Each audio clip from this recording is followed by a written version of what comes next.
Guys मेरी खुशी को देख के आप पता ही लगा सकते हो, जो हमारी कबूतरी के नीचे भाई अंडे थे उसमें से फाइनली भाई बच्चा निकल चुका है। ये देख के मुझे काफ़ी अच्छा लगा, पर खुशी गम में बदल जाएगी। मैंने कभी ऐसा सोचा नहीं था और ये सब देखने के बाद भाई मेरे को गाइस काफ़ी बुरा लगा। ये पट्ठा भाई इतनी मेहनत के बाद निकला था और ये बच्चा भाई मर चुका है।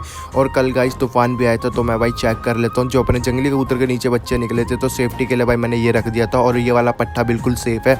कबूतरी इतनी ज़्यादा बुरा मान रही थी भाई इसका बच्चा मर गया है, तो हर कोई भाई मानता है। और सिंगल अंडा बचा है और बाकी मैं अपने कबूतर को अच्छे से दाना पानी खिला के बंद कर देता हूँ। सब्सक्राइब कर देना।